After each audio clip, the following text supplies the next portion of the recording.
Pada section kali ini kita akan membahas tentang reaksi eliminasi.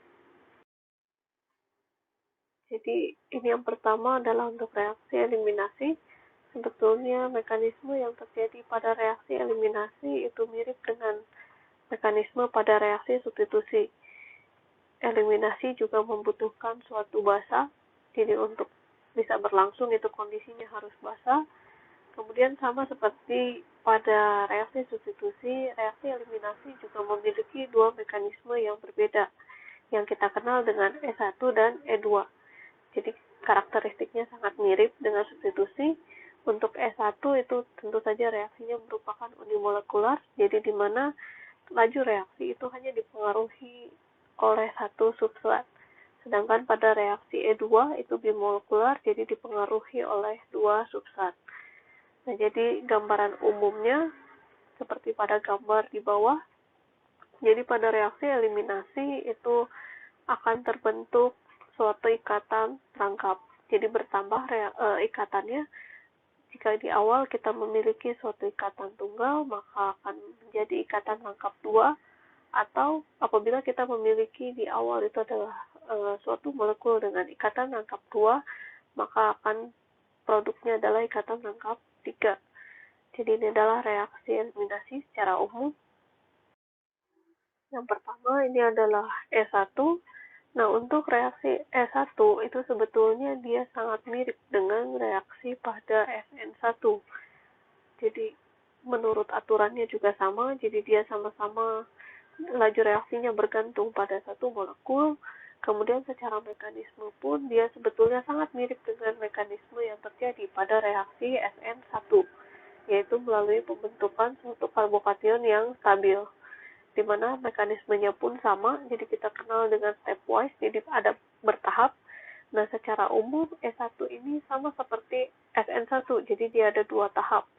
Tahapan yang pertama itu tentu saja adalah pelepasan suatu gugus lepasnya. Jadi misalkan kita punya molekul seperti ini, tentu saja X ini adalah mewakili suatu gugus lepas. Nah, ketika X ini merupakan suatu gugus lepas yang baik, dan memang harus gugus lepas yang baik pada E1.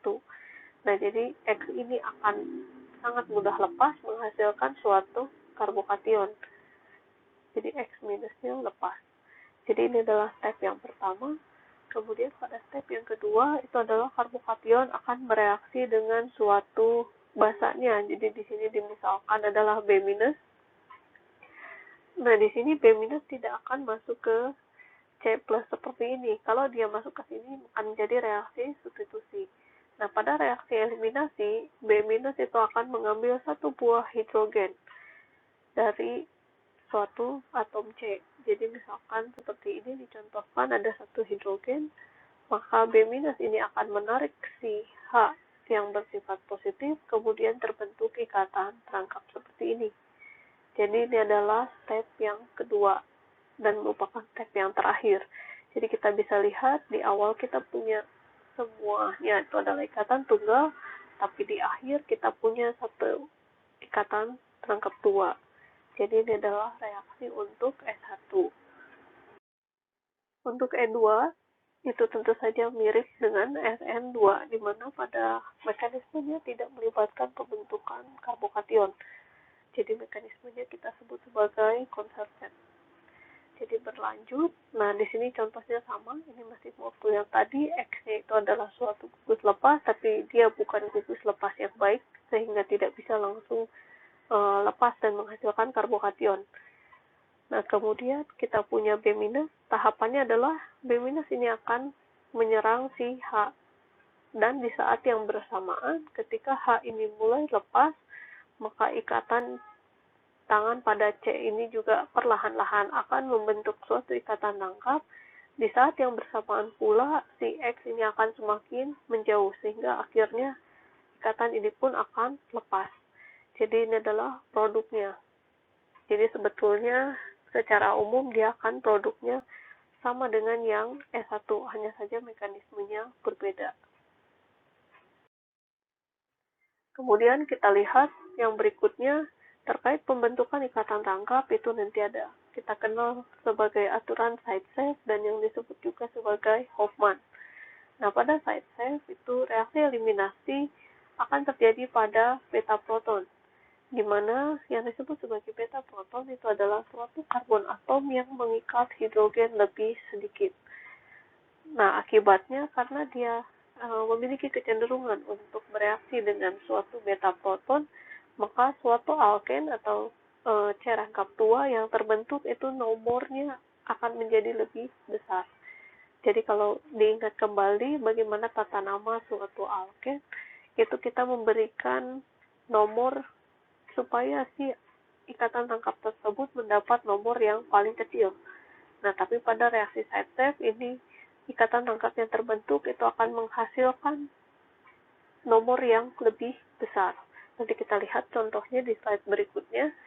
Nah, untuk reaksi eliminasi yang monomolekular, jadi hanya bergantung pada satu substrat, produknya yang dihasilkan itu akan secara umum itu adalah produk dari side safe. Jadi yang menghasilkan ikatan tangkap pada nomor yang lebih besar. Nah, secara umum produk side safe ini meskipun dia memiliki nomor yang lebih besar daripada alkennya, nah secara termodinamika produk side safe itu adalah suatu produk yang lebih stabil dibandingkan dengan Hofmann. Nah, ini adalah aturan yang kedua. Jadi aturan yang kedua itu adalah aturan Hofmann, di mana pada reaksi eliminasi Hofmann itu akan dihasilkan suatu alken dengan nomor substitusi yang lebih rendah. Kalau tadi side safe itu adalah menghasilkan suatu alken yang tersubstitusi dengan nomor substitusinya yang lebih tinggi. Nah, jadi sering dikenal dengan degradasi Hofmann. Contoh yang terkenal itu adalah degradasi dari garam amonium quaterner. Jadi dapat terlihat ini adalah contohnya, ini adalah garam dari amonium quaterner. Jadi amonium quaterner itu adalah N yang memiliki 4 tangan seperti ini, jadi dia bermuatan positif. Nah, kemudian untuk reaksi eliminasi itu dapat terjadi dua macam. Jadi yang pertama itu adalah si amonium quaterner ini bisa lepas. Jadi kalau dia lepas, jadi produk sampingnya itu adalah NCH3 3 kali ini lepas, maka di sini ada dua kemungkinan. Nah, kemungkinan yang paling besar adalah dia akan membentuk ikatan ke tengah seperti ini. Jadi dia produknya itu adalah side safe. Jadi ketika dia lepas, maka C itu adalah membentuk C karbokation.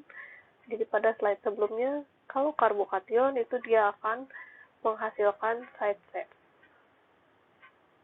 Jadi seperti ini. Nah, ceritanya akan lain ketika kita memiliki satu hidroksil di sini, OH-. Nah, jadi OH- ini akan menyerang H pada CH3. Nah, ketika dia menyerang pada CH3 seperti ini, H-nya akan terambil satu, kemudian akan terbentuk ikatan rangkap di sini.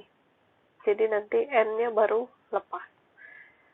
Nah, jadi ini adalah yang kedua, dia akan menghasilkan 90% itu adalah Hofmann. Jadi produk yang seperti ini itu akan terbentuk 90%, sedangkan reaksi yang seperti ini itu kemungkinannya hanya 10%. Nah, bagaimana kita tahu persentase? Itu tentu saja dari hasil percobaan. Tapi di sini kita bisa lihat bahwa produknya itu berbeda. Kalau pada Hofmann itu, kalau ini mengikuti tata nama, maka di sini adalah ikatan rangkapnya nomor 1. Sedangkan jika ini diberikan penamaan, pada produk side safe itu ikatan rangkapnya akan menjadi nomor 2. Bisa dari sini, jadi di sini adalah 1, di sini adalah 2. Kalau dari sini pun sama, jadi dia nomor 2. Jadi ini yang dikatakan bahwa alken yang dihasilkan pada Hofmann itu akan menghasilkan nomor substitusi yang lebih rendah. Kemudian untuk contoh berikutnya itu adalah dehidrasi dari alkohol tersier. Nah, untuk dehidrasi dari alkohol tersier ini pun sama, jadi dia akan menghasilkan dua jenis produk. Jadi ini contohnya adalah untuk alkohol tersier. Jadi alkohol tersier itu adalah suatu alkohol itu kan hidroksil, jadi COH seperti ini kita lihat itu adalah alkohol. Nah, kemudian C yang mengikat OH itu 3 tangan lainnya itu adalah mengikat suatu alkil. Jadi tidak ada atom hidrogen yang terikat pada atom C yang mengikat OH. Nah, itu disebut sebagai alkohol tersier. Nah, kemudian bagaimana proses dehidrasi dari alkohol tersier? Nah, untuk proses dehidrasi dari alkohol tersier, karena namanya dehidrasi, jadi kita akan mengambil airnya. Nah, untuk mengambil airnya, biasanya yang terkenal digunakan atau paling kuat digunakan, paling sering digunakan itu adalah H2SO4. Jadi kita tahu secara umum sifat dari H2SO4 itu adalah menarik air. Nah, ketika H2SO4 itu direaksikan dengan suatu alkohol tersier, maka dia akan menghasilkan HSO4 seperti ini.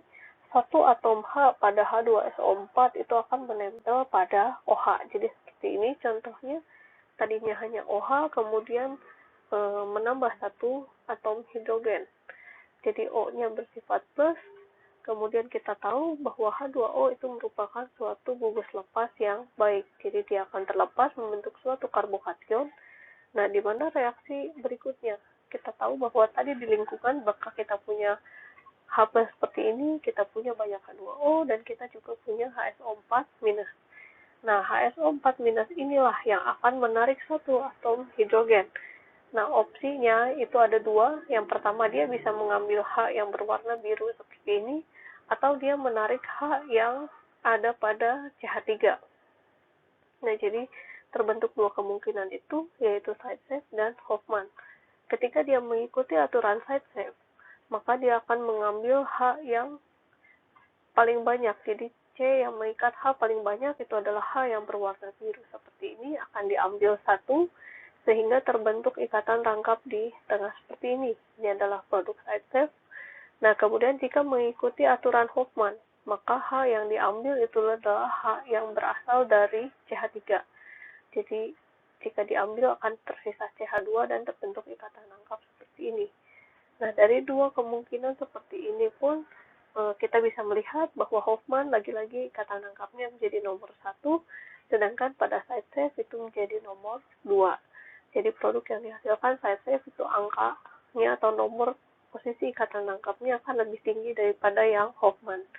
Nah, dari data hasil percobaan ternyata untuk yang produk Zaitsev itu dia menghasilkan lebih banyak, jadi 88% itu adalah Zaitsev, kemudian untuk yang Hofmann-nya itu adalah 12%.